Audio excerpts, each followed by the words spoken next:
नमस्कार, news night में आप सभी का स्वागत है। मैं हूं आपके साथ आरेंद्र। मुंबई में कल बाबा सिद्दीकी की हत्या के बाद से महाराष्ट्र पुलिस लगातार सक्रिय है और अभी तक 2 हत्यारों को पकड़ा गया है, जबकि मुख्य आरोपी की तलाश अभी जारी है। किसका नाम आ रहा है इस पूरे हत्याकांड के पीछे, दिखाएंगे खबर विस्तार से। होगी बात आने वाले विधानसभा चुनाव और उपचुनाव के लिए हो रही बैठकों के दौर की। दिखाएंगे खबर कैसे कांग्रेस पार्टी ने अपने राजनीतिक हित के लिए खड़ा किया था बड़ा किसान आंदोलन। चर्चा करेंगे पीएम गतिशक्ति के 3 साल के सफर पर। होगी कर्नाटक में मचे राजनीतिक घमासान की चर्चा भी, तो बंगाल में चल रहे डॉक्टरों के आंदोलन से जुड़ी खबर भी दिखाएंगे। इसके अलावा होंगी देश दुनिया की हर जरूरी और महत्वपूर्ण खबर। शुरुआत हेडलाइंस के साथ।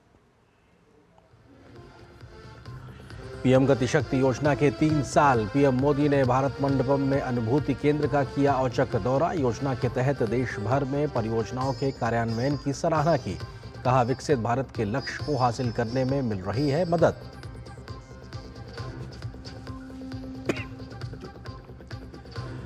मुंबई के बाबा सिद्दीकी हत्याकांड में पुलिस की धरपकड़ जारी। 7 दिन की पुलिस हिरासत में भेजा गया एक आरोपी, दूसरे की उम्र पर सस्पेंस। मुख्यमंत्री एकनाथ शिंदे ने कहा, फास्ट ट्रैक कोर्ट में मामले की होगी सुनवाई।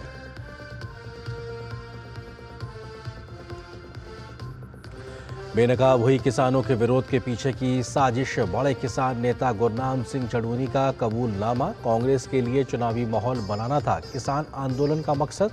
भाजपा ने कहा, अराजकता फैलाना था आंदोलन जीवियों का लक्ष्य।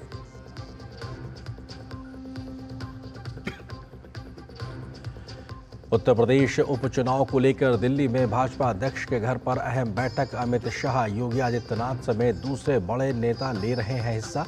उपचुनाव वाली 10 सीटों के उम्मीदवारों, चुनावी रणनीति पर चर्चा की उम्मीद।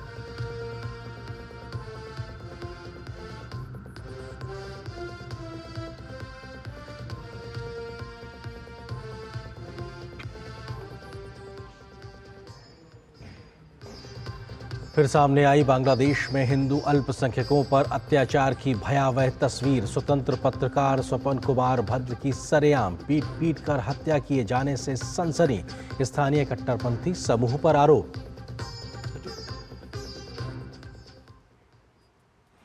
और आप देख रहे थे अभी इस वक्त की सुर्खियां। खबरों पर डालते हैं विस्तार से नजर। महाराष्ट्र की सियासत का बड़ा नाम बाबा सिद्दीकी की हत्या के बाद से कई परतें खुलती जा रही हैं।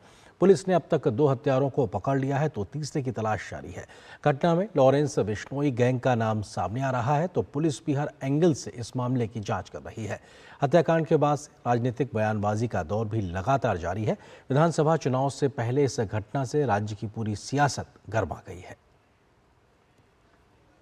अजीत पवार के नेतृत्व वाली एनसीपी के नेता बाबा सिद्दीकी की बीती रात हत्या के बाद से ही भारी हलचल जारी है। महाराष्ट्र के पूर्व मंत्री और कई बार के विधायक बाबा सिद्दीकी पर मुंबई के बांद्रा इलाके में कई राउंड फायरिंग की गई।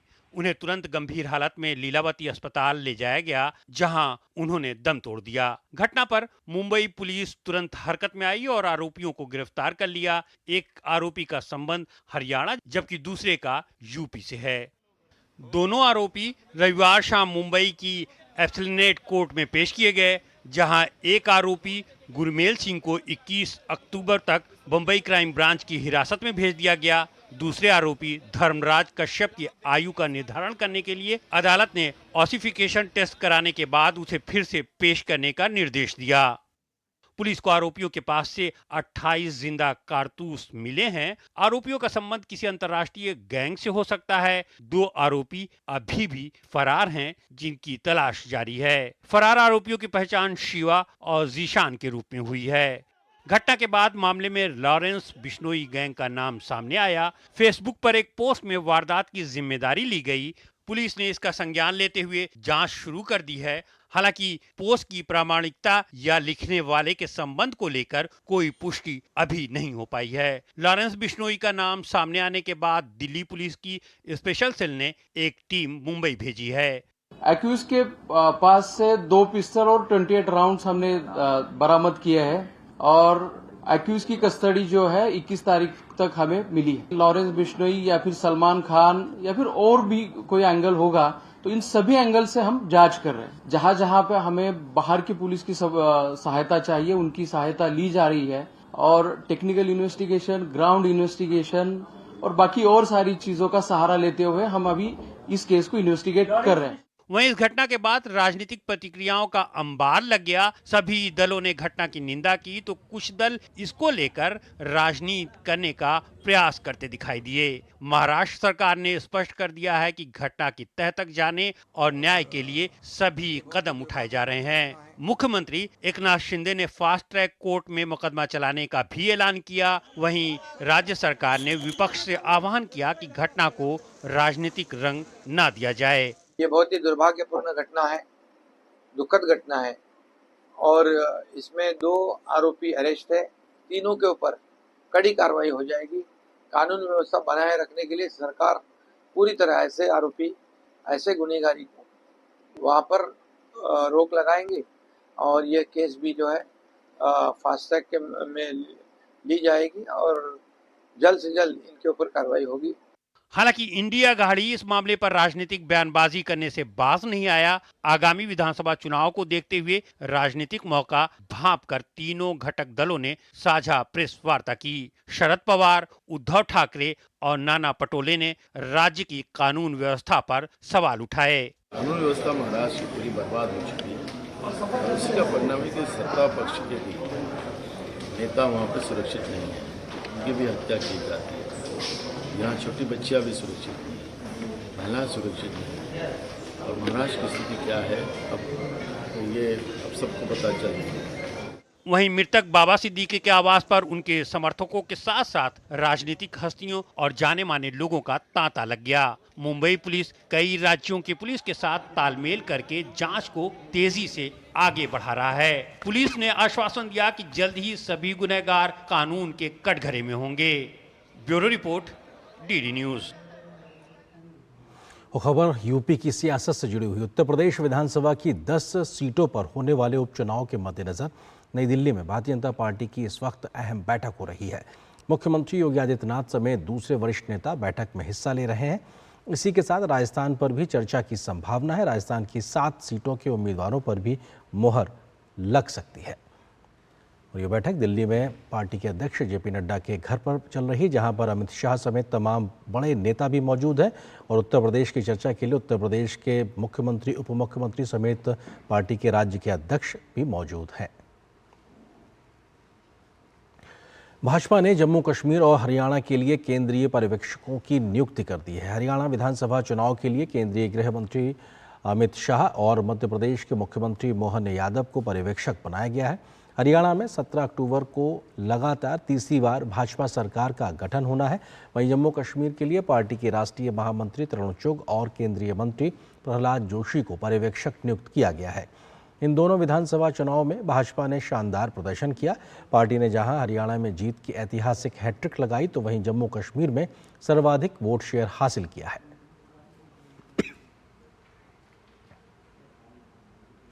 हरियाणा विधानसभा चुनाव के नतीजों ने कई सच्चाइयां भी सामने ला दी हैं। किसानों ने भाजपा को वोट देकर बता दिया है कि किसान आंदोलन को लेकर बने माहौल की आखिर सच्चाई क्या है। किसानों के बड़े नेता गुरनाम सिंह चढ़ूनी ने दावा किया है कि कांग्रेस के पक्ष में माहौल बनाने के लिए उन्होंने किसान आंदोलन को हवा दी थी, लेकिन कांग्रेस उसका फायदा नहीं उठा पाई। इस खुलासे के बाद से किसान आंदोलन के नाम पर कांग्रेस द्वारा राजनीतिक रोटियां सेकने की बात एक बार फिर से साबित हो गई है। हरियाणा चुनाव में करारी हार के बाद से कांग्रेस में घमासान मचा हुआ है।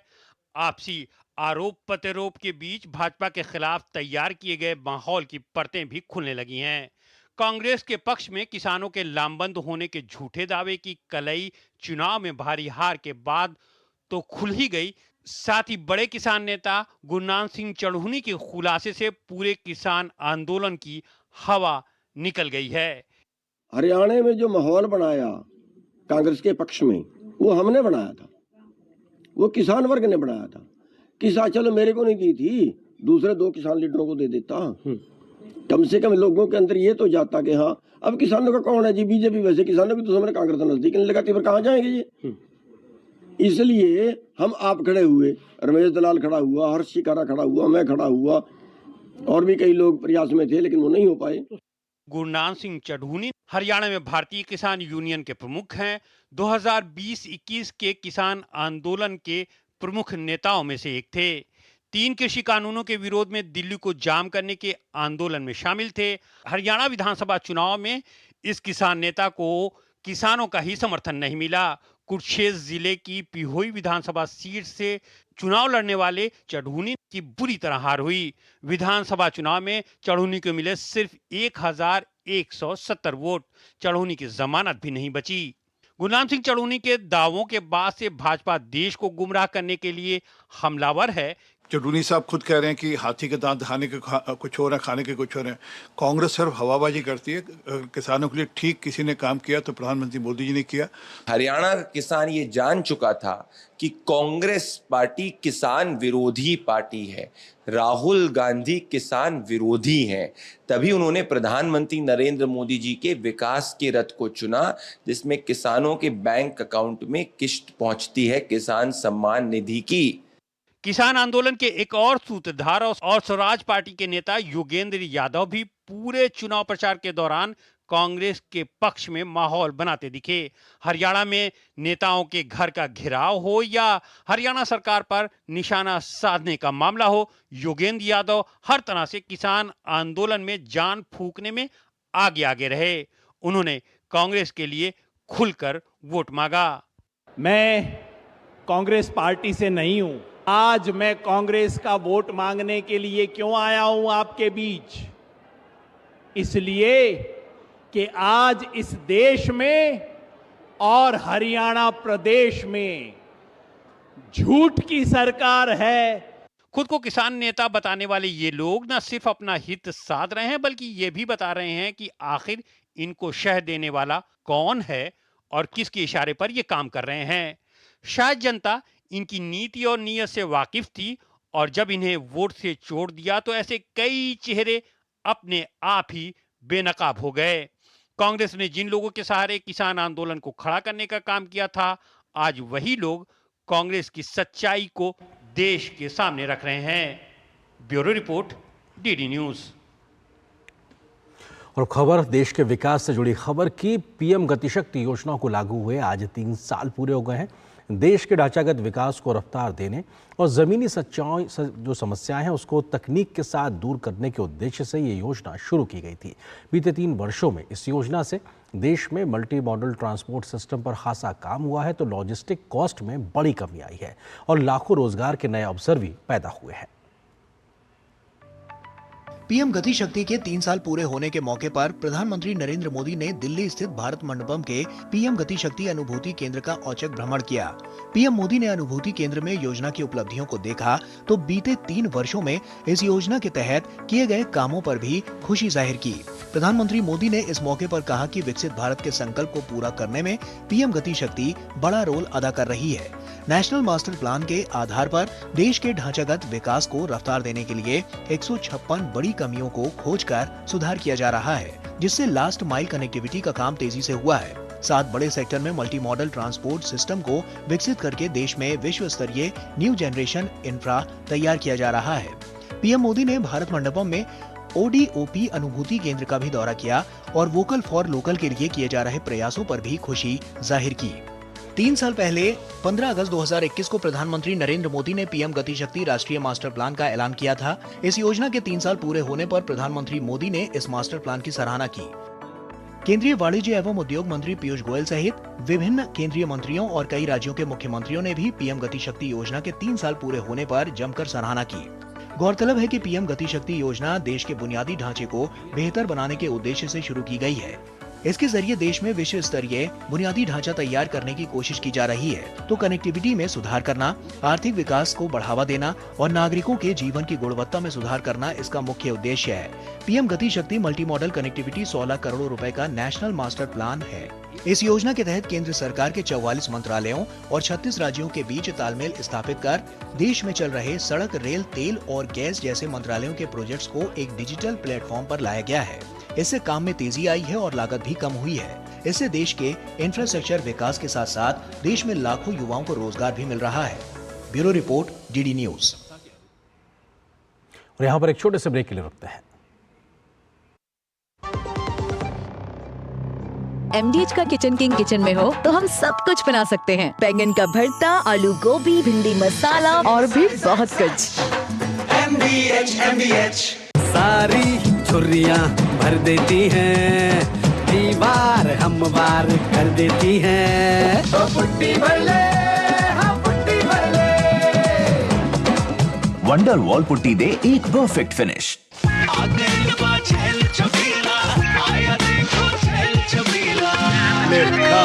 अच्छा भैया, मेरी गाय को भी अपने हाथों से चारा खिला दो। अरे खिलाई देते हैं।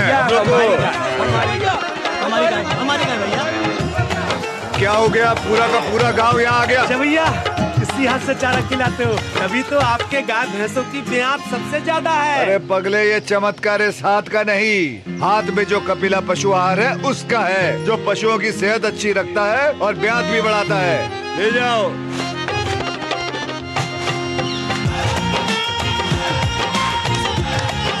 कपिला, देश का नंबर 1 पशु आहार। बात जब पीढ़ियों के लिए बनने वाले घर की हो तो जिम्मेदारी बड़ी हो जाती है। गैलेंट समझता है ये जिम्मेदारी। अब डबल एम रिब्स के साथ गैलेंट एडवांस TMT रीबार, निर्माण का रियल हीरो। ये तुम्हारा खेत नहीं, खेल का मैदान है। अकेले क्या कर लोगे? अकेले नहीं, मेरे साथ है मेरा यार, जिसके सामने हुई अड़ियल मंडूसी की भी हार तुम्हारी तरह। IIL के ट्रैक्टर ब्रांड का मिलियन, गेहूं का पहरेदार, अड़ियल मंडूसी की हार। अब छोलिया हो या लोबिया, सफेद चने या काले चने, सब कुछ मजेदार बने। MDH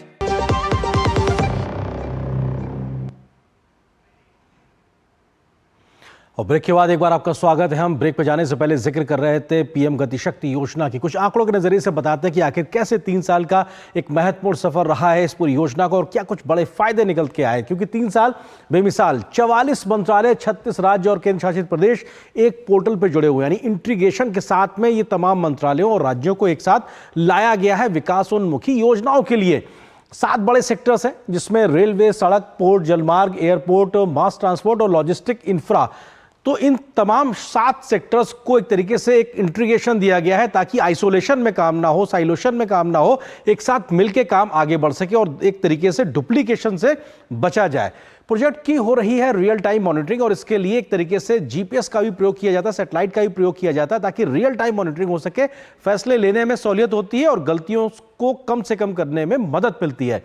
1600 से ज्यादा डेटा लेयर पोर्टल पर भी मौजूद है, यानी कि केंद्र के तमाम मंत्रालय और राज्यों के द्वारा जो डेटा है तमाम प्रकार का, उन सबको एक तरीके से साइफन करके कोशिश की जाती है कि जो गलतियां हैं या जो समस्या है उसका सही समाधान आ सके। इस लिहाज से ये बहुत महत्वपूर्ण है। 533 से ज्यादा प्रोजेक्ट मैप किए गए हैं इस पूरे मास्टर प्लान के माध्यम से, गतिशक्ति योजना के माध्यम से। और ये छोटे मोटे प्रोजेक्ट नहीं है, कई हजारों करोड़ रुपए की बड़ी बड़ी ढांचागत परियोजनाएं हैं और ये अपने आप में दिखाता है कि देश को एक नेक्स्ट जेन इंफ्रा देने के लिए मददगार साबित हो रहा है। नेटवर्क प्लानिंग ग्रुप की 213 मीटिंग में लगभग 15.5 लाख करोड़ रुपए के प्रोजेक्ट का आकलन किया जा चुका है, मूल्यांकन किया जा चुका है और यह बताता है कि किस बड़े स्तर पे उसका आकलन करके हर एक माइन्यूट चीज को तकनीक आधारित तरीके से आगे बढ़ने में बहुत ज्यादा मदद मिल रही है। 100 बड़े प्रोजेक्ट के लिए 75,000 करोड़ रुपए का इस बार के बजट में प्रावधान वित्त मंत्री निर्मला सीतारमण ने किया। तो यह दिखाता है कि जो चीजें तय की जा रही हैं उसको जमीन पर उतारने के लिए भी बहुत तेज गति से काम किया जा रहा है और बजट एलोकेशन साफ तौर पर दिखाई पड़ रहा है। 8,891 किलोमीटर सड़कों के विकास कार्यों को लेकर इस मास्टर प्लान के तहत गतिशक्ति योजना के तहत काम किया गया, जो दिखाता है कि किस तेज गति से देश में सड़कों का निर्माण हो रहा है। तो वहीं 27,000 किलोमीटर रेलवे लाइन पर भी काम एक तरीके से किया गया है, इसके बारे में फैसला किया गया है और उस पर जमीन पे काम भी दिखाई पड़ रहा है। और इसके तहत रेलवे ने लगभग 400 से ज्यादा प्रोजेक्ट पर काम शुरू कर दिया है और इस पर काम इसलिए शुरू हो पाया क्योंकि हर चीज को एक इंटीग्रेशन के साथ किया गया है। जो पहले बहुत समय लगता था उसको मिनिमाइज करने के में मदद मिली है। ग्रीन एनर्जी कॉरिडोर के तहत बने 13 गीगावाट रिन्यूएबल एनर्जी के प्रोजेक्ट, और ये लद्दाख से लेकर देश के सुदूर दक्षिण इलाकों तक की या पूर्वी या पश्चिमी इलाकों की बात की जाए, सब जगह अपने आप में बहुत बड़े स्तर पर जो रिन्यूएबल एनर्जी है उसका काम भी हो रहा है और वो मैपिंग करने में मदद मिलती है कि कहां से हम ज्यादा रिन्यूएबल एनर्जी पैदा कर सकते हैं। उस लिहाज से भी एक मददगार साबित होता है। 2014 में लॉजिस्टिक परफॉर्मेंस रैंकिंग भारत की 54 थी, 2014 की बात हो रही है, और 2024 में अभी जब हम खड़े हैं तो ये 38वीं हो गई, यानी कि ये बढ़ गई है और हम लगातार पहले पायदान की ओर तेज गति से आगे बढ़ रहे हैं। ये दिखाता है कि लॉजिस्टिक परफॉर्मेंस में भारत ने किस तेज गति से बीते एक दशक में काम किया है। इसी प्रकार से जनजातीय मंत्रालय ने 45 लाख ऐसी जनजातीय समूह को मैप किया है जो बहुत ज़्यादा वनरेबल सेक्शन में आते हैं और उनके जो तमाम हैवी वेट्स जहाँ पे उनकी बसावट है उसको मैपिंग किया गया है। तो ये जो पूरी कोशिश है ताकि संरक्षण को भी मदद मिल रही है और विकास को कैसे किया जाए उसके साथ में तमाम प्रकार की विरासत को भी सहेजने की कोशिश की जा रही। आंगनवाड़ी केंद्रों को कहाँ पे बनाना है, किस प्रकार से उनको नए भवनों का निर्माण करना है, इसकी मैपिंग के लिए भी इस पूरी योजना से बहुत ज़्यादा मदद मिल रही है। खासतौर से तमाम राज्य सरकारें इसका एक बड़ा फायदा उठाती हुई नजर आ रही है। इसमें यूपी एक बहुत अग्रणी भूमिका भी निभा रहा है। 156 बड़े इंफ्रास्ट्रक्चर जो गैप चिन्हित किए गए हैं और उस कमी को दूर करने पे काम शुरू कर दिया गया। प्रधानमंत्री ने भी आज इस बात का जिक्र किया है कि जो इंफ्रास्ट्रक्चर डेवलपमेंट था उसमें 156 बड़े गैप थे, उनको दूर किया गया। यानी कि कोई दो बड़े प्रोजेक्ट के बीच में एक ऐसी छोटी सी कमी थी जिसकी वजह से दो आपस में नहीं जुड़े थे। इस प्रकार की 156 ऐसी बड़े प्रोजेक्ट्स को जमीन पे शुरू किया गया ताकि वो जो गैप है उसको खत्म किया जा सके। नेशनल लॉजिस्टिक पॉलिसी को बनाया मोदी सरकार ने, उससे बहुत ज़्यादा मदद मिल रही है क्योंकि एक लॉजिस्टिक की पॉलिसी ही भारत में अलग तरीके से आई है और उसको अलग तरीके से क्रियान्वित करने के लिए ज़मीन पे काम हो रहा है। मल्टी मॉडल कनेक्टिविटी हो, कम लॉजिस्टिक कॉस्ट हो या फिर नए रोजगार के अवसर पैदा हो, ये गतिशक्ति के माध्यम से बहुत तेज़ गति पे ज़मीन पे दिखाई पड़ रहा है और इसका फायदा देश के युवाओं को और हमारी इंडस्ट्री को मिलता हुआ नजर आ रहा है। मल्टी मॉडल ट्रांसपोर्ट के तहत हर प्रकार का जो ट्रांसपोर्ट का मीडियम है वो उसके अंतर्गत शामिल होता है। इसी प्रकार से आई गॉट प्लेटफॉर्म के माध्यम से 20,000 से ज्यादा सरकारी अधिकारियों कर्मचारियों को ट्रेनिंग दी गई है ताकि जो नई तकनीक है उसके साथ तालमेल करके काम करने में कोई दिक्कत ना आए, क्योंकि 44 मंत्रालय और 36 राज्य और यूटीज एक साथ मिलकर काम कर रहे हैं तो कहीं पे भी कोई एक कमजोर कड़ी ना रह जाए, इसलिए ट्रेनिंग की व्यवस्था भी की गई है। सैटेलाइट से रियल टाइम मॉनिटरिंग हो रही है और जिसकी वजह से फैसले लेने में जो समय लगता था वो खत्म हो रहा है, क्योंकि जो समस्या है आपको दिख रही है, आप सब एक साथ बैठ सकते हैं वर्चुअली या फिर पर्सनली, उसके बाद आप फैसला लीजिए और काम को आगे बढ़ाइए। माल ढुलाई निर्बाध तरीके से चल रही है और सप्लाई चेन में जो बीते समय में समस्याएं होती थी क्योंकि वो लॉजिस्टिक पॉलिसी आने की वजह से उसमें एक बड़ा सुधार हुआ है और गतिशक्ति मास्टर प्लान के तहत ये काम बहुत तेज गति से जमीन पे हो रहा है। तो ये 3 साल बेमिसाल का हम जिक्र कर रहे हैं। हरित और सतत लॉजिस्टिक नेटवर्क लगातार देश में बन रहे हैं और ये एक नेक्स्ट जनरेशन के इंफ्रास्ट्रक्चर को भी बढ़ावा देते नजर आ रहे हैं, जिसमें हम ग्रीन कॉरिडोर की बात कर रहे हैं और जिस प्रकार से सस्टेनेबल डेवलपमेंट की बात होती है वो साफ तौर से उस प्रकार का लॉजिस्टिक नेटवर्क भारत में तैयार हो रहा है। और जिला स्तर पर गति शक्ति का विस्तार की खाका तैयार कर दिया गया है कि एक जिले का जो अपना डेवलपमेंटल प्रोजेक्ट है उसका वहां का जिलाधिकारी जिम्मेदार होगा, वो अपनी स्थानीय जरूरतों के हिसाब से एक प्रोजेक्ट बनाएगा और उसका इंटीग्रेशन केंद्र की जो सरकार है उसके मंत्रालयों से भी रहेगा। तो एक इस प्रकार के प्लेटफॉर्म पे छोटी सी छोटी विकास को बृहद स्तर पे एक साथ लाकर उसका इस प्रकार से जमीन पर उतारना है ताकि समय कम लगे, पैसा कम लगे और उसका फायदा जल्दी से जल्दी लोगों को मिल सके। तो ये अपने आप में एक बड़ा काम होता हुआ दिखाई पड़ रहा है। तो किस प्रकार से गतिशक्ति ने भारत को तेज गति दी है, विकास को, इस पर हम आगे चर्चा भी करेंगे। फिलहाल एक छोटे से ब्रेक के लिए रुकते हैं।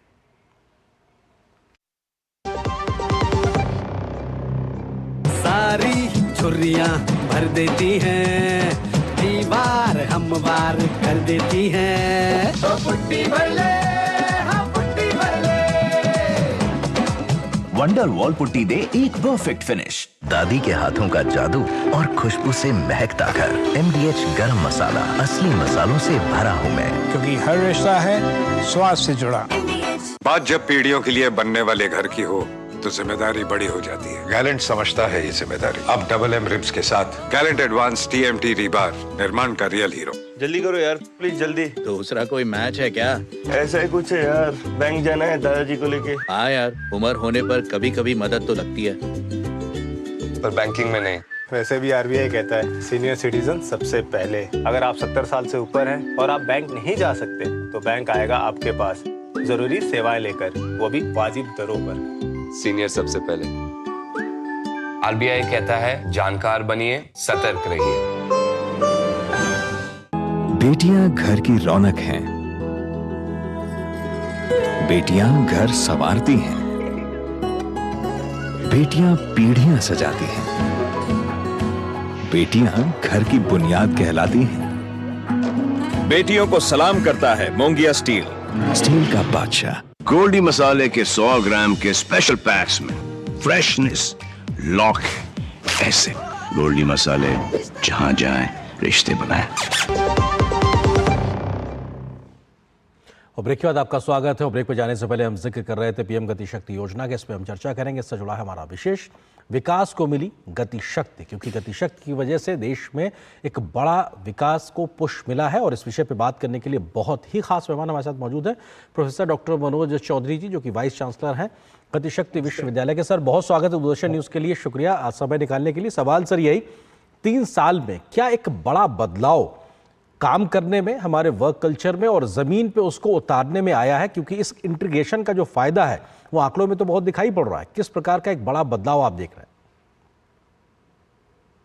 नमस्कार। सबसे पहले तो इन 3 वर्षों में पीएम गति शक्ति नेशनल मास्टर प्लान के जो आज पूरे हुए हैं, उसको अगर आप देखें तो कुछ चीजें निश्चित रूप से बहुत सफल हुई है। सबसे पहली चीज तो जो सोच गति शक्ति योजना की रही कि किस तरह से आपस में सामंजस्य बिठाकर हम लॉन्ग टर्म विजन और टेक्नोलॉजी का इस्तेमाल करते हुए किसी भी इंफ्रास्ट्रक्चर प्रोजेक्ट का प्लानिंग करें। अगर हम इस तरह से प्लानिंग करेंगे तो न सिर्फ वो इंफ्रास्ट्रक्चर प्रोजेक्ट टाइम पे पूरा होगा, बल्कि उसमें लेट होने की वजह से जो कॉस्ट बढ़ जाती है वो भी कंट्रोल में आएगी। अगर वो इंफ्रास्ट्रक्चर प्रोजेक्ट टाइम पे पूरा होगा तो सामान्य मानवी जिसके टैक्स की वजह से वो इंफ्रास्ट्रक्चर प्रोजेक्ट बनता है, उसका उपयोग भी जल्दी में ला सकते हैं। तो ये सोच जो रही है कि मंत्रालय आपस में मिलजुल कर, विभिन्न विभाग आपस में सामंजस्य बिठाकर काम करे, ये तो सोच। इसके बाद में इसका क्रियान्वयन किस तरीके से किया गया कि पीएम गति शक्ति टूल जो बनाया गया, जिसके अंदर में विभिन्न तरह के डेटा, मिनिस्ट्री लेवल के डेटा हो, स्टेट लेवल के डेटा हो, आसपास के भौगोलिक परिस्थितियों के डेटा हो, सारी नेचुरल डेटा हो, सब चीजों को इकट्ठा करके जब भी कोई नई परियोजना अब शुरू की जाती है तो इस समय परियोजना को शुरू करने से पहले सारे स्टेक होल्डर्स का जो इनपुट और फीडबैक लिया जाता है, उसकी वजह से जो भी प्लानिंग होती है वो प्लानिंग इस तरह की प्लानिंग होती है कि एक बार काम शुरू हो तो उस पर रुकावट ना आए। जैसा कि आपने खुद ने भी बताया कि पिछले 3 वर्षों में, अभी आप बता रहे थे, पिछले 3 वर्षों में करीबन 15.48 लाख करोड़ रुपए की परियोजनाओं का रिव्यू किया गया। रेलवे में हो, एविएशन में हो, पोर्ट्स में हो, नेचुरल गैस मिनिस्ट्री में हो, हर सेक्टर में। इसके अलावा आप देखेंगे ये सिर्फ इंफ्रास्ट्रक्चर मिनिस्ट्रीज में भी नहीं है, ये सारे सामाजिक मंत्रालय जैसे शिक्षा विभाग हो, जैसे चिकित्सा के क्षेत्र में हो, इन सारे या स्किल डेवलपमेंट की बात हो, तो ये पीएम गति शक्ति नेशनल मास्टर प्लान एक सोच कि हम किस तरीके से आपस में सिनर्जी बना के whole of the government approach, whole of the sector approach को लेके आगे बढ़े। ये सोच अपने आप में क्रियान्वयन में मात्र 3 वर्षों में जिस तरह का रिजल्ट सामने आया है, ये अपने आप में अभूतपूर्व है। और मुझे पूरा विश्वास है कि विकसित भारत बनाने में पीएम गति शक्ति नेशनल मास्टर प्लान का बड़ा योगदान। सर आपने जिन 2 चीजों का जिक्र किया उसको मैं समझना चाहता हूं आम आदमी के नजरिए से। आपने कहा कि जब हम बहुत तरीके से समन्वय से काम करते हैं तो प्रोजेक्ट की कॉस्ट कम होती है, क्योंकि हम बहुत ज़्यादा समय नहीं लेते हैं, हम फैसला करते हैं और उसका एक फ़ायदा होता है। तो यानी प्रोजेक्ट की कॉस्ट कम हो रही है। दूसरा, जब आप प्रोजेक्ट लागू कर देते हैं तो उसके बाद में लॉजिस्टिक कॉस्ट भी कम हो रही। तो ये जो 2 पहलू हैं, ये तो कहीं ना कहीं आम आदमी के सीधे जुड़े हुए हैं कि उसके हिस्से का ही पैसा एक तरीके से बच रहा है। बिल्कुल। लॉजिस्टिक्स, अगर एक तरफ आपने बताया कि किस तरीके से प्रोजेक्ट को हम पहले से सोच के कि आगे चल के क्या बाधाएं आ सकती है, अगर हम पहले से ये सोच के सारी बाधाओं को दूर करके प्रोजेक्ट को स्टार्ट करें, तो जैसा कि आपने भी अभी बताया कि किस तरीके से प्रोजेक्ट टाइम पे कंप्लीट होगा, किस तरीके से प्रोजेक्ट तय कीमत में कंप्लीट होगा, तो इससे तो टैक्स पेयर को फायदा हुआ। जब ये प्रोजेक्ट कंप्लीट हो गया तो नेशनल लॉजिस्टिक्स पॉलिसी का आम जनता पे कितना असर पड़ता है, इसको मैं 2 चीजों से समझाता हूँ। लॉजिस्टिक्स कॉस्ट जो भारत में करंटली एस्टिमेट करी गई है कि करीबन जीडीपी का 14% हम लॉजिस्टिक कॉस्ट खर्च करते हैं। भारत की भी इस समय अर्थव्यवस्था करीबन $4 ट्रिलियन है, और विकसित देशों में ये लॉजिस्टिक्स कॉस्ट करीबन 6 से 8% है जीडीपी की। तो इसका मतलब हम किसी तरीके से अगर लॉजिस्टिक्स कॉस्ट को एफिशिएंट बनाए, लॉजिस्टिक्स सिस्टम को बनाए, तो 6 से 8% जीडीपी हम जो वेस्टेज है एक तरह से उसको हम बचा सकते हैं। अगर 4 ट्रिलियन का वेस्टेज ही इतना है तो आगे चल के जब भारत विकसित भारत बनेगा 2047 में, तब तक हमारी इकोनॉमी की साइज $40 ट्रिलियन या उससे भी ज्यादा होगी। तो ये अपने आप में बहुत ही इंपॉर्टेंट चीज है। आम जनता को इससे कैसे फर्क पड़ता है? लॉजिस्टिक्स कॉस्ट का मतलब है वो कॉस्ट जो किसी मानव को, मानवी को या सामान को या कोई सर्विस को एक जगह से दूसरी जगह ले जाने में लगती है। उदाहरण के लिए अगर सामान एक जगह बनता है और दूसरी जगह इस्तेमाल होता है, भले वो सब्जियां हो, भले वो कोयला हो, भले वो कुछ भी हो, अगर उसमें ज्यादा कॉस्ट लगी तो अल्टीमेटली अगर लॉजिस्टिक्स कॉस्ट ज्यादा है तो पैसा तो आम मानव को देना पड़ता है। उसी तो ये डोमेस्टिक प्राइस के ऊपर में बहुत बड़ा इम्पैक्ट है। इसी तरह से अगर भारत विकसित देश बनेगा तो निश्चित रूप से हमारे निर्यात भी बढ़ेंगे और निर्यात बढ़ाने के लिए जहां पे भी मैन्युफैक्चरिंग भारत में हो रही है, अगर वहां से वो सामान पोर्ट तक, नियरेस्ट जो भी समुद्री बंदरगाह तक ले जाने में ज्यादा कॉस्ट हो रही है, भले रेल हो, भले रोड हो, पोर्ट, सबका मिला के जो मल्टीमोडल कनेक्टिविटी की बात है, अगर इस कॉस्ट को हम कम कर पाए तो भारत एक्सपोर्ट कॉम्पिटिटिवनेस में बहुत आगे बढ़ेगा। तो भारत के निर्यात विदेशी बाजार में ज्यादा प्रतिस्पर्धा के साथ में ज्यादा जो है मौजूदगी भारत की ज्यादा हो पाएगी। सर, एक जल्दी से आपसे समझना चाहता हूं कि एक चीज को 156 इंफ्रा गैप का जिक्र प्रधानमंत्री ने किया है, ये क्या चीज है? और दूसरा पहलू ये कि जो 1600 डेटा लेयर की बात की जा रही है जिसके आधार पे हम किसी प्रोजेक्ट को तैयार करते हैं, वो कितना मददगार होता है और कैसे काम करते हैं? ये दो चीजें सर। तो डेटा लेयर क्या होते हैं? डेटा लेयर एक तरह के सारे हमारे सामने जो हम कोई भी चीज करना चाहते हैं तो उसके बारे में सारे विचार बिंदु हैं। जैसे मान लो हम रेलवे लाइन नई प्लान करनी चाहें तो सबसे पहले हम देखेंगे कि उसके आसपास में और क्या रेलवे लाइन है, और उस रेलवे लाइन से कितने अभी तक के क्षेत्र है जिसमें लोग नहीं जुड़े हुए हैं, वो उससे जुड़ेंगे। उसके बाद में हम ये भी देख सकते हैं कि अगर इस क्षेत्र में जिसमें हम ये खोलना चाहते हैं पैसेंजर्स को क्या मदद मिली, इसके अलावा यहाँ पे आर्थिक गतिविधियां क्या हो रही है, उसको कितना बल मिलेगा। उसके अलावा हम ये देख सकते हैं कि यहाँ से नदियां कोई रास्ते कितने हैं, एनवायरमेंट, फॉरेस्ट, कि किस तरीके से हम एक ऐसा ऑप्टिमाइज रूट बनाएं जो कि तय समय पे पूरा भी हो और जिसका ज्यादा से ज्यादा आदमी को भी लाभ हो और आर्थिक लाभ भी हो। तो ये मैंने आपको बताया, ये इन सब चीजों को हम डेटा लेयर कहते हैं। वो डेटा लेयर मंत्रालय स्तर पे हो, नीचे अगर हम जाए स्टेट राज्य के स्तर पे हो, डिस्ट्रिक्ट के स्तर पे हो, तो हर जगह अगर हम जाते हैं, इसी को दूसरे उदाहरण के रूप में मान लो लें, हम माने कि हम भारत में चिकित्सा सेवा का विस्तार करना चाहते हैं, तो नए हॉस्पिटल हम ग्रामीण क्षेत्र में ज्यादा से ज्यादा खोलना चाहते हैं, तो किस जगह पे हम खोलें जहां पे पहले हॉस्पिटल कम होने की वजह से, आसपास कम होने की वजह से ज्यादा जनसंख्या वंचित रही हो, भले हमारे ट्राइबल्स वंचित रहे हो, भले हमारे अल्पसंख्यक रहे हो, भले हमारे जो पिछड़े वर्ग के लोग रहे हो, तो हम किस तरीके से भारत को इस तरह से विकास करें कि हमारा विकास इंक्लूसिव भी हो, सस्टेनेबल भी हो। तो हम पहले से देखते हैं कहाँ क्या है, और अगर हम नई चीज कोई खोलेंगे तो उसकी वजह से किसको क्या मदद मिल सकती है, कितने एरिया सर्व हो सकते हैं, उस एरिया की क्या स्पेसिफिक्स है, ये सबको हम डेटा लेयर कहते हैं। तो अभी करंटली जैसा आपने भी बताया 1612 डेटा लेयर है, तो इसके बेसिस पे हम लोग आगे बढ़ते हैं। तो ये एक तरह के विभिन्न तरीके के विचार बिंदु हैं जो किसी भी डिसीजन मेकिंग को जो बहुत एक तरीके से फायदा एक तरीके से पहुंचाते हैं, सुविधाजनक रहते हैं और उसकी व्यवहारिकता को और बढ़ाते हैं। सर, समय सीमित है, अदरवाइज बहुत बातें हैं आपसे करने के लिए, लेकिन बहुत शुक्रिया अपना कीमती वक्त हमारे साथ साझा करने के लिए। प्रोफेसर मनोज चौधरी जी, वाइस चांसलर गतिशक्ति विश्वविद्यालय के। फिलहाल यहाँ पर एक छोटे से ब्रेक के लिए रुकते हैं, बहुत जल्द हाजिर होते हैं। अब आया असली स्वाद, अब आया स्वाद। जब स्वाद के पड़े हो लाले तो MDH का चंकी चाट मसाला डालें। MDH का चंकी चाट मसाला। MDH। हाथ धोकर आप यहाँ साबुन की जगह हैंड वॉश। मोहन का प्रमोशन हो गया क्या? सैवलॉन हैंड वॉश तो हमारा रोज का है। सिर्फ 10 रुपए में 200 ml हैंड वॉश बनाओ। Savlon powder to gel hand wash, germ से बचाए, शान बढ़ाए। बेटियां घर की रौनक हैं, बेटियां घर संवारती हैं, बेटियां पीढ़ियां सजाती हैं, बेटियां घर की बुनियाद कहलाती हैं। बेटियों को सलाम करता है मोंगिया स्टील, स्टील का बादशाह। एक ऐसा तबका जो रिटायरमेंट के बारे में आज भी बिल्कुल नहीं सोचता, वो है औरतें। औरतें कमा के भी वल्नरेबल हैं। सो एनपीएस एक इक्वालिटी ला रहा है, हम सब एक बराबर प्लेटफॉर्म पे हैं। अपने बेहतर कल को सुनिश्चित करने के लिए एनपीएस जरूरी है। बच्चों को सर्टिफिकेट मिले तो कितना अच्छा लगता है ना, और अगर आपके आटे को भी मिले तो? गेहूं की क्वालिटी, आटे की शुद्धता, रोटी की सॉफ्टनेस के लिए सर्टिफिकेट अगर होता तो है ना।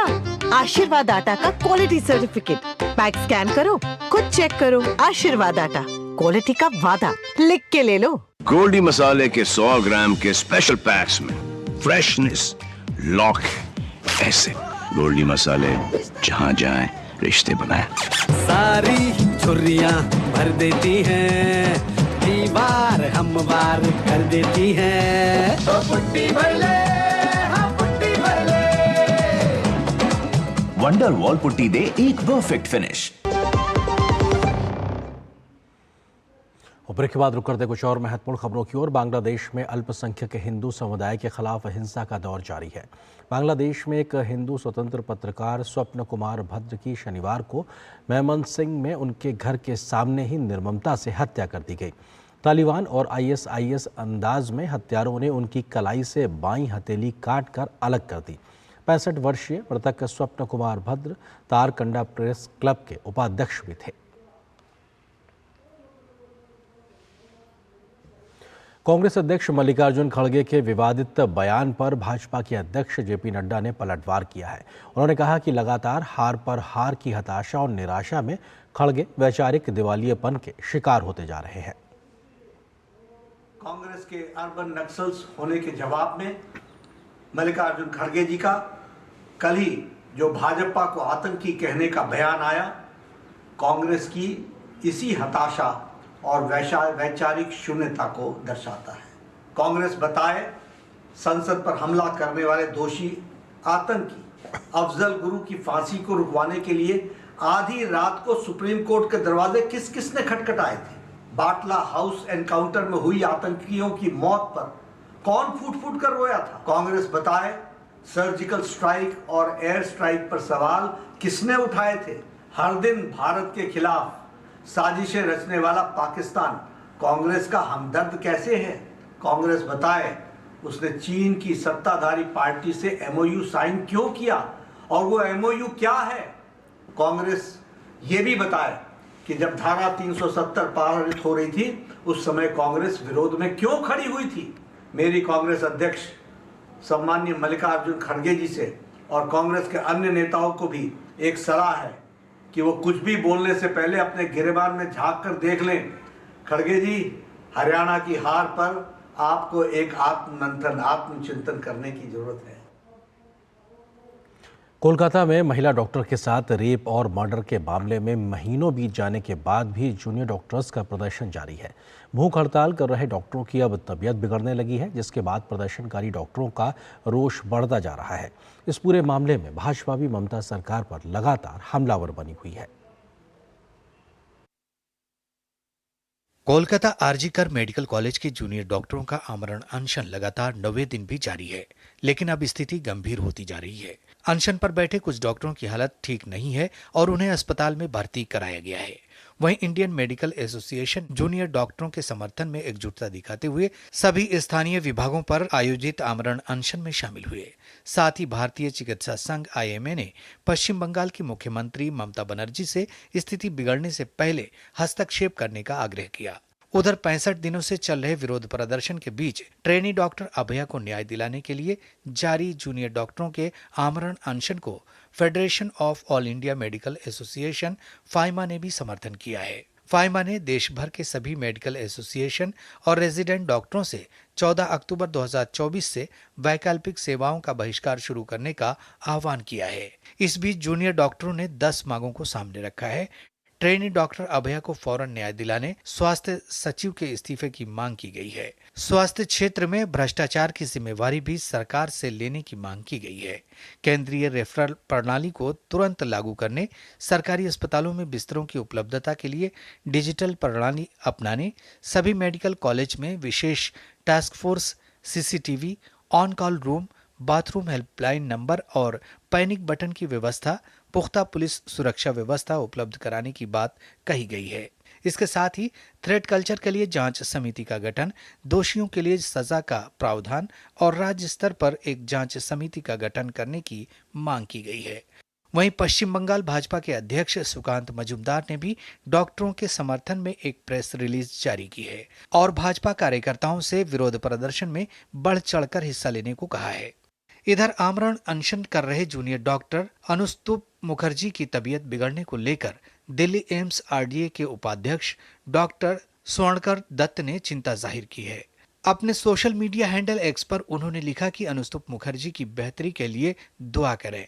कोलकाता के आरजीकर अस्पताल में हुए रेप और मर्डर मामले में न्याय की मांग को लेकर जूनियर डॉक्टर आमरण अनशन पर बैठे हैं, लेकिन अब एक एक कर उनकी सेहत खराब हो रही है। गौरतलब है कि कोलकाता में जूनियर डॉक्टर 5 अक्टूबर से आमरण अनशन पर बैठे हैं। ब्यूरो इनपुट के साथ प्रसन्नजीत बख्शी की रिपोर्ट, डीडी न्यूज। और खबर कर्नाटक से 2022 में कर्नाटक के हुबली में हुए दंगों के मामलों को कांग्रेस की राज्य सरकार ने वापस लेने का फैसला किया है, जिसके बाद राज्य की राजनीति गर्मा गई है। भाजपा ने कांग्रेस के ऊपर फिर से तुष्टीकरण का आरोप लगाते हुए धर्म विशेष के लोगों को बचाने की बात कही है, तो कांग्रेस सरकार बचाव की मुद्रा में नजर आ रही है। 2022 के हुबली दंगों से जुड़े मामलों को वापस लेने के फैसले पर भाजपा कर्नाटक की सिद्धारमैया सरकार पर लगातार हमलावर है। मामले को तुष्टीकरण की प्रकाष्ठा बताते हुए रविवार को हुबली में मुख्यमंत्री सिद्धारमैया को ज्ञापन देने पहुंचे भाजपा कार्यकर्ताओं को हिरासत में ले लिया गया। पिछले दिनों कर्नाटक सरकार ने हुबली दंगों से जुड़े मामले को वापस ले लिया था। भाजपा ने इसके खिलाफ आंदोलन की चेतावनी दी थी और इसी सिलसिले में विधानसभा में नेता प्रतिपक्ष और दूसरे वरिष्ठ नेताओं के साथ पार्टी कार्यकर्ता सीएम को ज्ञापन सौंपने पहुंचे थे। केस वापस लेने पर भाजपा कांग्रेस पर मुस्लिमों को खुश करने का आरोप लगा रही है। There are so many Dalit organizational cases and farmer organizations, as well Hindu karyakartas also. Why you are not withdrawn all that cases? Now you violated the constitution, and doing all this means this is called appeasement politics. Case should not be withdrawn like this. This is also organized crime by a cabinet. उधर कर्नाटक के मुख्यमंत्री सिद्धारमैया का कहना है कि सरकार के पास कुछ मामले वापस लेने की शक्तियां हैं। गृह मंत्री के नेतृत्व में कैबिनेट की एक उप समिति ने अपने विवेक के अनुसार निर्णय लिया है और कैबिनेट ने इसे मंजूरी दे दी है। 4 अक्टूबर 2023 में कर्नाटक के उप मुख्यमंत्री डीके शिव कुमार ने एडीजी को पत्र लिखकर मामले को वापस लेने और आरोपों पर पुनर्विचार करने की सिफारिश की थी। अंधेर नगरी चौपड़ राजा, जिन लोगों ने बाकायदा पुलिस के थाने पर हमला किया था और पुलिस कर्मियों को बाकायदा इंजर भी किया था, चोट लगाई थी उनके और बहुत ज़्यादा मारपीट की थी, उनको तो आप छोड़ रहे हैं। जिन्होंने बाकायदा राइटिंग की, दंगे किए और जो लोग सिर्फ ज्ञापन देने जा रहे हैं भाजपा के कार्यकर्ता कि गलत किया आप लोगों ने, उनको आप हिरासत में ले रहे हैं। घटना 16 अप्रैल 2022 की है। मौका हनुमान जयंती का था। सोशल मीडिया पर एक आपत्तिजनक पोस्ट के बाद बड़ी संख्या में लोग सड़कों पर उतर आए। हालांकि पुलिस ने मामले में तुरंत कार्रवाई करते हुए आरोपी को गिरफ्तार कर लिया, लेकिन भीड़ संतुष्ट होने के बजाय हिंसक हो गई। हुबली के पुराने पुलिस स्टेशन पर हमला कर दिया। भीड़ ने पथराव किया। इसमें कई पुलिसकर्मी घायल हो गए। पुलिस वाहनों को नुकसान पहुंचा। भीड़ ने पास के हनुमान मंदिर और अस्पताल को भी निशाना बनाया था। इससे काफी नुकसान हुआ। पूरे घटनाक्रम में 43 मामले दर्ज किए गए। दंगा करने और भड़काने में AIMIM के नेता को भी आरोपी बनाया गया था, लेकिन दोषियों को सजा दिलाने के बजाय सरकार ने मामले को वापस लेकर इंसाफ दिलाने की व्यवस्था पर ही सवाल खड़े कर दिए हैं। अब भाजपा पूछ रही है कि आखिर इस कदम से सरकार समाज को क्या संदेश देना चाहती है। Bureau report, DD news. Congress अध्यक्ष मल्लिकार्जुन खड़गे और उनके परिवार ने कर्नाटक सरकार को 5 एकड़ जमीन लौटाने का फैसला किया है। ये 5 एकड़ जमीन खड़गे के बेटे राहुल M खड़गे को Karnataka industrial areas development board यानी KIADB की तरफ से बागालुर के hi-tech defence and aerospace park में हार्डवेयर सेक्टर में दी गई थी। जमीन लौटाने के फैसले को लेकर कर्नाटक के भाजपा प्रवक्ता प्रकाश शेष राघवाचार्य ने सवाल उठाए हैं। उन्होंने सोशल मीडिया प्लेटफॉर्म एक्स पर लिखा है कि कांग्रेस अध्यक्ष मल्लिकार्जुन खड़गे के बेटे और कर्नाटक सरकार में मंत्री प्रियांक खड़गे अभियोजन के डर से बेंगलुरु में आवंटित जमीन वापस कर रहे हैं। उन्होंने लिखा कि आवंटित की गई भूमि लौटाना खुद के द्वारा की गई अनियमितता की स्वीकारोक्ति है। ऐसे में मल्लिकार्जुन खड़गे को कांग्रेस अध्यक्ष के पद पर रहने का नैतिक अधिकार नहीं है और उन्हें तुरंत अपने पद से इस्तीफा दे देना चाहिए। और यहाँ पर एक और छोटे से ब्रेक के लिए रुकते हैं।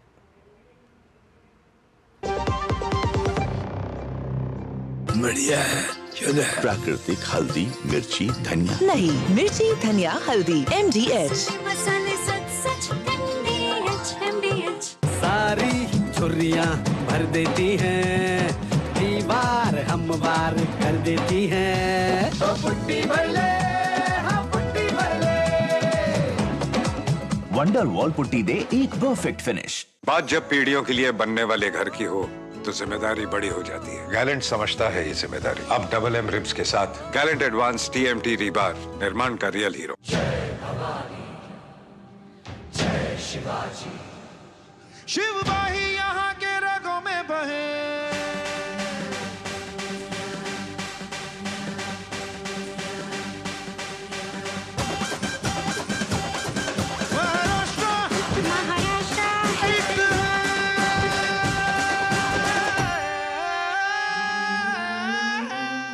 महाराष्ट्र टूरिज्म।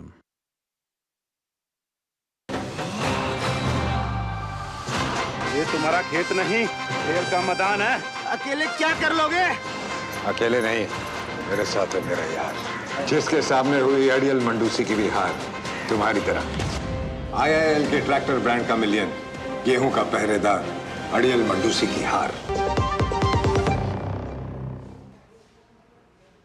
राष्ट्रीय बाल अधिकार संरक्षण आयोग यानी NCPCR ने सभी राज्यों, केंद्र शासित प्रदेशों से मदरसों और मदरसा बोर्डों को दी जाने वाली सरकारी फंडिंग बंद करने और मदरसा बोर्डों को खत्म करने की सिफारिश की है। आयोग के प्रमुख प्रियंक कानूनगो ने इस संदर्भ में सभी मुख्य सचिवों और प्रशासकों को पत्र लिखा है। पत्र में आस्था के संरक्षक या अधिकारों के विरोधी बच्चों के संवैधानिक अधिकार बनाम मदरसे शीर्षक वाली आयोग की रिपोर्ट का उल्लेख किया गया है। NCPCR ने यह भी सिफारिश की है कि सभी गैर मुस्लिम बच्चों को मदरसों से निकालकर शिक्षा का अधिकार अधिनियम के तहत मौलिक शिक्षा प्राप्त करने के लिए स्कूलों में प्रवेश दिया जाए। राज्यों और केंद्र शासित प्रदेशों से यह सिफारिश भी की गई है कि मदरसों में पढ़ने वाले मुस्लिम बच्चों को भी औपचारिक स्कूलों में दाखिला दिया जाए ताकि उन्हें RTE अधिनियम के अनुसार निर्धारित समय और पाठ्यक्रम के अनुसार शिक्षा मिल सके। सबसे गरीब तबका है मुसलमानों का 85%, उनके बच्चे ही मदरसों में पढ़ते हैं। अंसारी, धोबी, जुलाहा, हलाल खोर, जमादार, इनके बच्चे पढ़ते हैं। अगर अखिलेश यादव और पवन खेड़ा को मदरसों से इतनी मोहब्बत है, औरंगजेब और बाबर के सिलेबस से इतनी मोहब्बत है, तो अपने बच्चों को पढ़ाए मदरसे में। अपने बच्चों को तो अंग्रेजी स्कूल में पढ़ाएंगे। मुफ्ती की बेटी अंग्रेजी स्कूल पढ़ेगी, उमर अब्दुल्ला का बेटा अंग्रेजी स्कूल पढ़ेगा, पवन खेड़ा और अखिलेश यादव के बच्चे आधुनिक मॉडर्न स्कूल में पढ़ेंगे, और पसमानदा के बच्चे जो है वो सड़ते रहेंगे औरंगजेब और बाबर का सिलेबस पढ़ते हुए। तो मुझे लगता है कि सच्चर कमेटी रिपोर्ट ने भी ये सुझाव दिया था कि मुस्लिम बच्चे जो है 4% गरीबों के बच्चे, उनको जो है मॉडर्न, मैथ्स, साइंस ये सब पढ़ना चाहिए। भाजपा के प्रवक्ता सुधांशु त्रिवेदी ने बांग्लादेश में हिंदुओं की स्थिति पर सरसंघ चालक मोहन भागवत के बयान पर कांग्रेस की प्रतिक्रिया की निंदा की है। सुधांशु त्रिवेदी ने कांग्रेस की प्रतिक्रिया को भेदभाव का उदाहरण बताया है। बांग्लादेश के हिंदुओं के बारे में जो भाव व्यक्त किया है कांग्रेस पार्टी के प्रवक्ता ने, तो मैं उनसे पूछना चाहता हूं, अगर आपकी बात ये सच है कि बांग्लादेशी हिंदुओं के बारे में कोई कंसर्न नहीं रखना चाहिए, या मोहन भागवत जी ने या मोदी जी ने जो कंसर्न व्यक्त किया वो गलत था, तो क्या 2003 में नेता प्रतिपक्ष के रूप में डॉक्टर मनमोहन सिंह ने जब तत्कालीन गृह मंत्री आडवाणी जी से बांग्लादेशी हिंदुओं के अधिकारों की रक्षा और उनको भारत में नागरिकता देने की बात कही थी, वो गलत थे क्या? आपकी असम की सरकार, तरुण गोगोई की सरकार ने अप्रैल 2014 में और कांग्रेस की असम यूनिट ने जो प्रस्ताव पारित किया है वो गलत था क्या? और मैं फिर कहना चाहता हूं, ये वो लोग हैं जो आपके पाप की वजह से कष्ट झेल रहे हैं, क्योंकि बांग्लादेश के हिंदू और बौद्ध विभाजन नहीं चाहते थे। भाजपा के प्रवक्ता सुधांशु त्रिवेदी ने कांग्रेस पर जोरदार हमला बोला। उन्होंने कहा कि कांग्रेस और ओवैसी दोनों में ही जिन्ना की आत्मा है। पवन खेड़ा जी ने जो बोला है पूरे देश को बहुत गंभीरता से समझना चाहिए। उन्होंने एक प्रकार से जय फिलिस्तीन नारे की वकालत कर दी है। इससे बहुत साफ हो गया कि कांग्रेस और ओवैसी दोनों का मन एक है, दोनों में आत्मा जिन्ना की ही है। और ये मैं क्यों कह रहा हूं, उन्होंने, अगर ओवैसी ने फ्लोर ऑफ द हाउस पे जय फिलिस्तीन बोला है तो कांग्रेस वर्किंग कमेटी का फिलिस्तीन को लेकर प्रस्ताव है। हमास के हमले के बाद, यह महत्वपूर्ण बात है, प्रियंका गांधी जी और राहुल गांधी जी के ट्वीट अवेलेबल है। मैं पूछना चाहता हूं क्यों आपने किया और हमास के हमले के बाद ही क्यों किया। कांग्रेस की मानसिकता यह है कि एक वर्ग को तो हमास और हिजबुल्लाह तक भी जोड़े रखने में गुरेज नहीं है, जय फिलिस्तीन बोलते रहो। दूसरे से कहो बांग्लादेश में क्या हो रहा छोड़ो, कश्मीर में क्या हो रहा था वो भी छोड़ दो। यानी एक को तोड़ के रखो, दूसरे को जोड़ के रखो। और खबर खेल से जुड़ी हुई, Bharat ISSF world cup final की मेजबानी कर रहा है। सोमवार को ISSF वर्ल्ड कप का उद्घाटन समारोह आयोजित किया जाएगा। दिल्ली के doctor Karni Singh shooting range में दुनिया के शीर्ष निशानेबाज इस वर्ल्ड कप में हिस्सा लेंगे। पेरिस ओलंपिक के दोहरे पदक विजेता मनु भाकर ISSF विश्व कप में 2024 में हिस्सा नहीं लेंगी। इसके अलावा पेरिस ओलंपिक के अन्य भारतीय पदक विजेता सरबजोत सिंह और स्वप्निल कुसाले भी प्रतियोगिता में भाग नहीं लेंगे। भारत इस साल अक्टूबर में ISSF वर्ल्ड कप की मेजबानी करने जा रहा है। 13 अक्टूबर से 18 अक्टूबर तक चलने वाली प्रतियोगिता में दुनिया के शीर्ष निशानेबाज भारत में अपनी प्रतिभा का जौहर दिखाएंगे। दिल्ली के doctor Karni Singh shooting range में प्रतियोगिता का आयोजन किया जाएगा। यह वही वेन्यू है जहां इससे पहले 2017 का ISSF वर्ल्ड कप फाइनल आयोजित किया गया था। अंतर्राष्ट्रीय निशानेबाजी खेल संघ ने इस बात की घोषणा की है कि world cup final pistol, rifle और शॉटगन में एलीट निशानेबाजों के लिए सीजन का अंतिम टूर्नामेंट होगा। मेजबान होने के नाते भारत 23 निशानेबाजों का सबसे बड़ा दल मैदान में उतारने जा रहा है, जबकि कुल 37 देशों के 132 निशानेबाज इसमें शिरकत करेंगे। In the name of all the athletes of the top level, that we are so happy, they are so happy to say in this World Cup final, what you are doing with the junior, with the young generation, really is a strong message, not only for me, but I will share around the world. हमारी Indian team, वो juniors हो या senior हो, बहुत ही comparative है। Globally अगर आप देखें, बहुत ही कंपेरेटिव उनके स्कोर्स आते हैं। तो मेरी तो आशा है, आकांक्षा है कि ज़रूर हमारे इंडियन शूटर्स, 23 शूटर्स हैं इंडिया से, अच्छा परफॉर्मेंस करेंगे, मेडल लेंगे। हमको ये ज़रूर ख्याल रखना चाहिए कि ये best of the best in the world आ रहे हैं। सभी 12 ओलंपिक प्रतियोगिताएं ISSF विश्व कप फाइनल 2024 का हिस्सा होंगी। ISSF शूटिंग विश्व कप 2024 में पेरिस के दोहरे पदक विजेता मनु भाकर और सरबजोत सिंह और स्वप्निल कुसाले प्रतियोगिता में भाग नहीं लेंगे। इन बड़े नामों की अनुपस्थिति के बावजूद 23 भारतीय निशानेबाज प्रदर्शन करेंगे, जिसमें पेरिस ओलंपिक में भाग लेने वाले 9 निशानेबाज टीम का हिस्सा होंगे। इससे जो एक्सपोजर हमारे शूटर्स को होगा होम ग्राउंड के ऊपर, होम रेंज पे, इंटरनेशनली और सारे ओलंपिक के जो अभी मेडल विनर्स हैं वो सब यहाँ पे पार्टिसिपेट करेंगे, तो उससे एक बहुत ही नायाब किस्म का एक्सपोजर हमारे जो शूटर्स हैं उनको मिलेगा। जाहिर तौर पर निशानेबाजों को लेकर एक बड़ा मंच सामने है और खासकर ऐसे वक्त जब पेरिस ओलंपिक में भारतीय निशानेबाज छाए रहे। ऐसे में उम्मीद की जा सकती है कि विश्व कप में शानदार प्रदर्शन कर कई और भारतीय सितारे अंतर्राष्ट्रीय मंच पर चमक बिखेरने में कामयाब होंगे। दुनिया के दिग्गज निशानेबाज इस विश्व कप में शिरकत करेंगे और अपना जलवा बिखेरेंगे। वहीं भारतीय दल भी यहाँ पर कड़ी टक्कर देने को तैयार है। अगर भारत को खेलों की महाशक्ति बनना है तो उन्हें इन खेलों में शानदार प्रदर्शन करके अपना जलवा बिखेरना होगा। कैमरामैन मोहित यूके के साथ मैं मुकेश शुक्ला, DD न्यूज़, दिल्ली। और खबर यूपी से। उत्तर प्रदेश के बहराइच में हुए सांप्रदायिक बवाल में एक व्यक्ति की मौत हो गई है। घटना में कई दर्जन लोगों के घायल होने की भी खबर है। इस दौरान काफ़ी पथराव हुआ है। हंगामा बहराइच के हरदी व महसी महाराजगंज में दुर्गा प्रतिमा विसर्जन जुलूस के समय हुआ।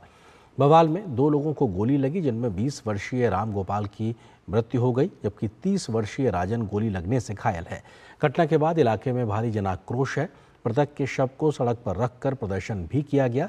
बहराइच सीतापुर हाईवे सहित जिले भर के लोगों ने सड़कों पर जाम लगाया है। इस सांप्रदायिक बवाल में घायलों की संख्या 4 दर्जन से अधिक बताई जा रही है।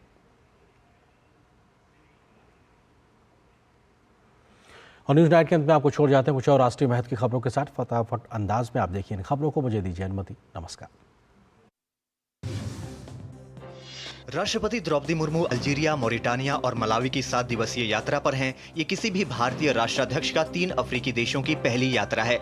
यात्रा के प्रथम चरण में राष्ट्रपति अल्जीरिया का दौरा करेंगी। यात्रा के दौरान राष्ट्रपति मुर्मू अपने समकक्ष के साथ द्विपक्षीय वार्ता करेंगे।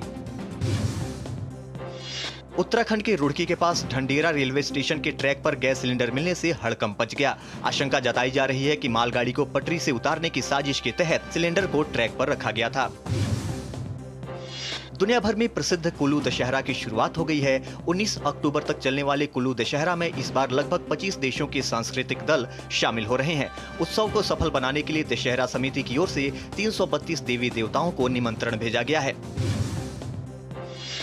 केंद्र सरकार ने हिंदुस्तान एरोनॉटिक्स लिमिटेड को महारत्न का दर्जा दे दिया है। केंद्र सरकार के इस फैसले के बाद हिंदुस्तान एरोनॉटिक्स लिमिटेड महारत्न का दर्जा हासिल करने वाली 14वीं कंपनी बन गई है।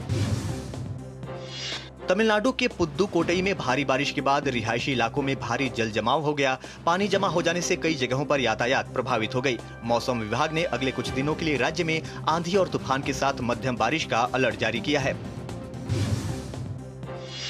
असमिया भाषा को शास्त्रीय भाषा के रूप में मान्यता मिलने पर मुख्यमंत्री हिमंत बिस्वा शर्मा ने पीएम मोदी का आभार जताया है। असम में 3 से 9 नवंबर तक धूमधाम से भाषा गौरव सप्ताह मनाया जाएगा। भाषा गौरव सप्ताह के दौरान प्रदेश भर के शैक्षणिक संस्थानों में विभिन्न कार्यक्रमों का आयोजन किया जाएगा।